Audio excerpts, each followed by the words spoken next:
बिस्मिल्लाहिर्रहमानिर्रहीम। अस्सलामुअलैकुम नाज़रीन, उम्मीद है आप सब खैरियत से होंगे। जैसा कि लास्ट वीडियो में हमने इसके ऊपर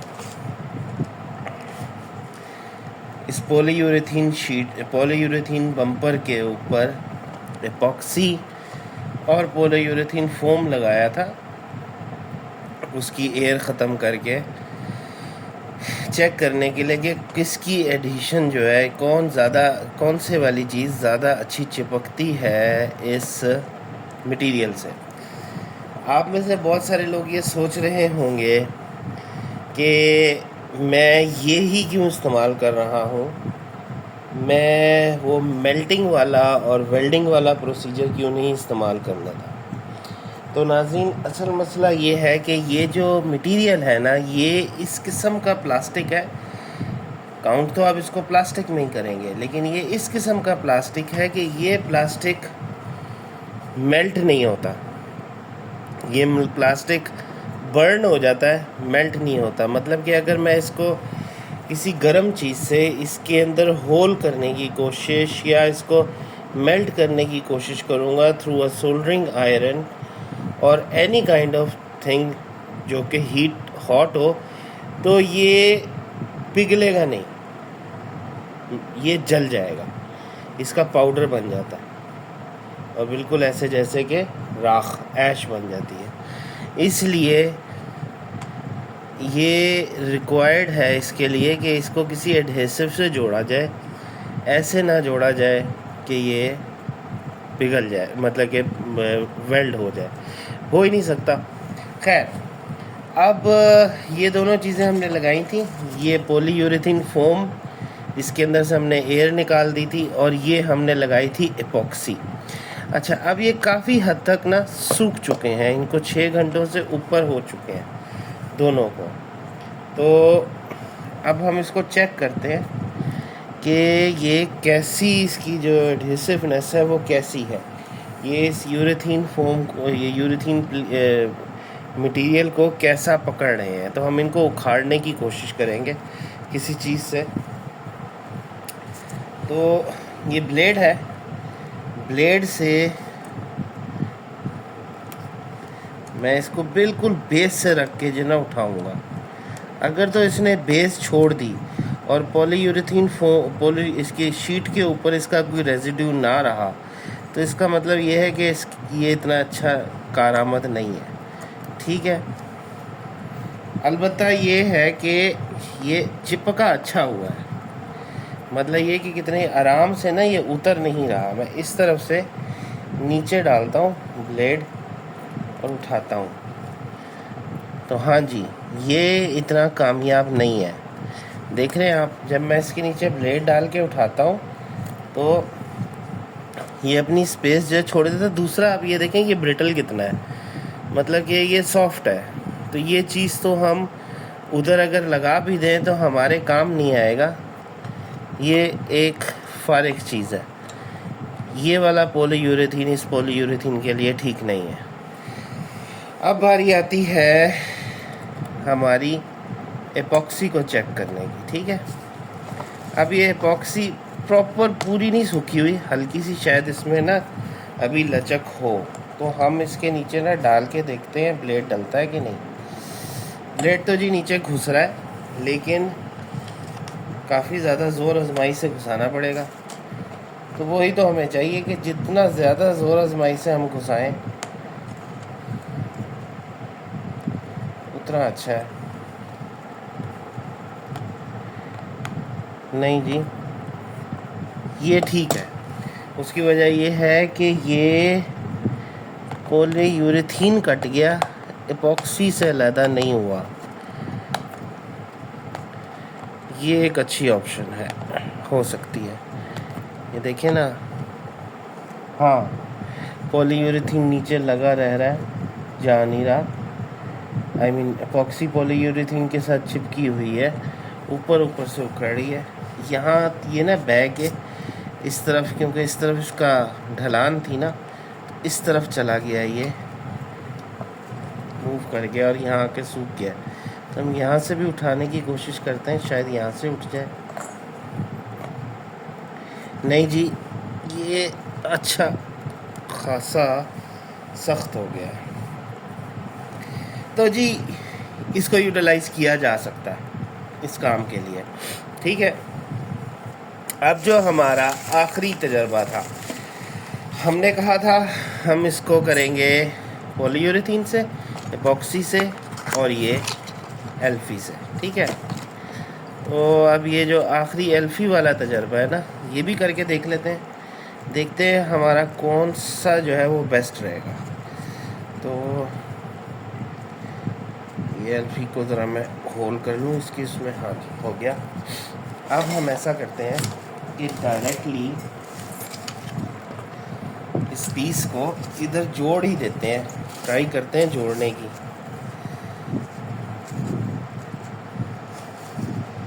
अगर तो ये अच्छा जुड़ गया तो वेल एंड गुड, ठीक है ना, फिर हमें कोई टेंशन नहीं। लेकिन फिर भी हमें रीइंफोर्समेंट के लिए पीछे एपॉक्सी तो लगानी ही पड़ेगी सूरत में। एक तो ये बड़े टेढ़े मेढ़े पीस होते हैं ना, इनको सेट करना, और वो भी कैमरे के आगे।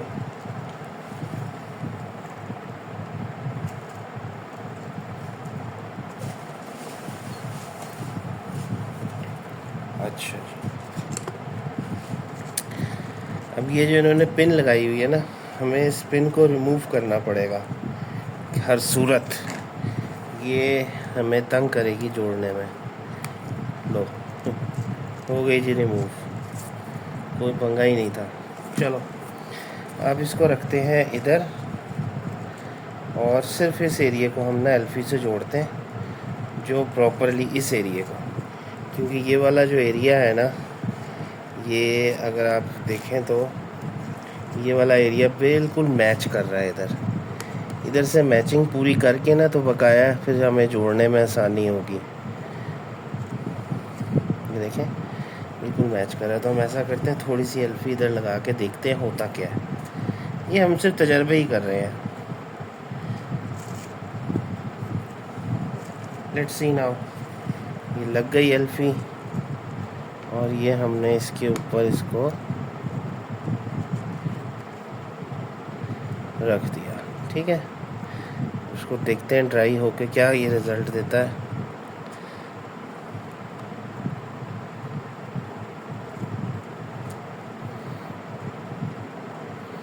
थोड़ा सा टाइम तो लगेगा। वैसे इसके ऊपर अगर बेकिंग सोडा डाल दिया जाए ना तो ये ज़रा अच्छा मजबूत हो जाता, लेकिन मैं चाह रहा हूँ सिर्फ डायरेक्ट चेक करना, खाली एल्फी के साथ इसका क्या रिएक्शन है। जी जुड़ तो गया है ये एल्फी के साथ। अगर ये ABS प्लास्टिक होता ना तो ये मेरे छोड़ने पे नीचे गिर चुका होता।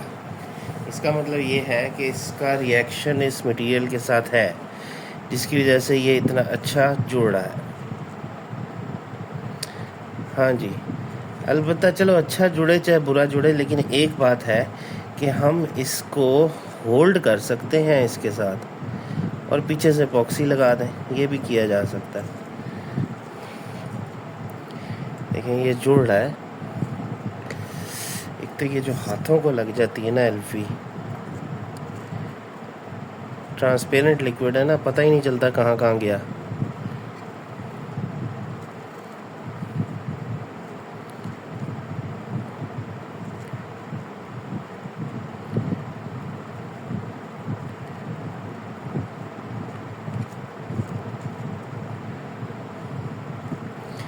अच्छा अब इस तरफ देखते हैं, ये यहाँ ही जुड़ जाएगा इसी तरह ही।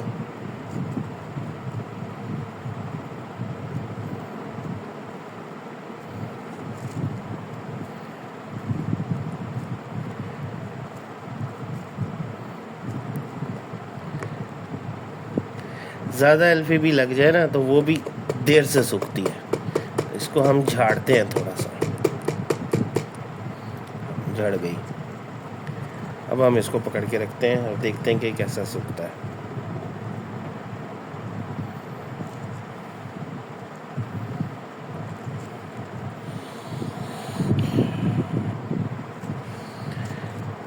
जुड़ गया जी यहाँ से भी। तो ये है कि हम इसको ना सारे को एल्फी से ही जोड़ लेते हैं, और उसके बाद पीछे से जो है ना इसकी एपॉक्सी की रीइंफोर्समेंट कर देंगे, तो ये हमारा पीस जुड़ जाएगा। ठीक है, बाकी पीस तो हमें जो है ना फ्रॉम स्क्रैच डेवलप करने पड़ेंगे, क्योंकि एक जगह तो ऐसी है जहाँ ये पीस है ही नहीं, मतलब कि जुड़ा ही नहीं हुआ, गायब है, मिला ही नहीं। तो वो तो हमें ये तो नया बनाना पड़ेगा उसका, उस साइड का। वो इसकी तो नहीं, इसकी ही ऑपोजिट साइड है वो। इसका जो दूसरा पीस है ना वो है, वहाँ पीस ही नहीं है, बस यही है। तो उधर भी उसको बाकायदा हमें प्रॉपरली ना रिपेयर करना पड़ेगा।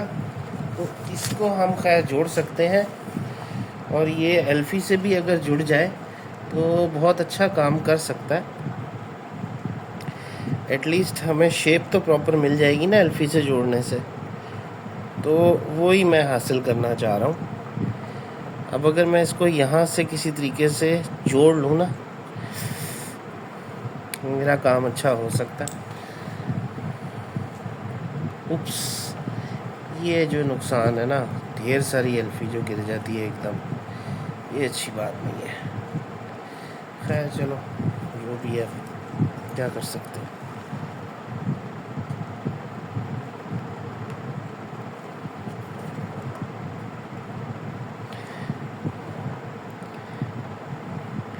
यहाँ से भी ये मैच कर रहा है।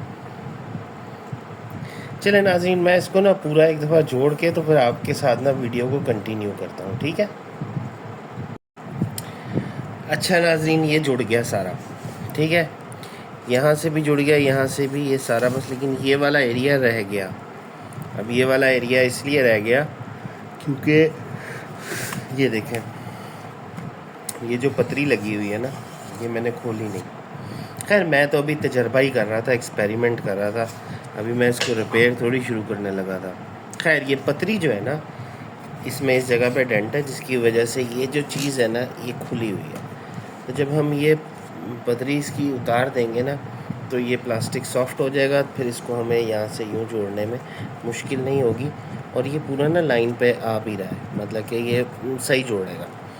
एक दफ़ा ये पूरा जुड़ जाए, ठीक है, उसके बाद इस जगह पे हम ना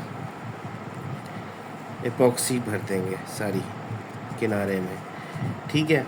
और ये जो निशान है ना, ये जो होल्स हैं और ये कट्स हैं, ये सारे भी जो है ना हम एपॉक्सी से भर देंगे। ये सारी रिवेट्स निकाल दूंगा मैं, क्योंकि मैं रिवेट्स वाला काम नहीं करूँगा।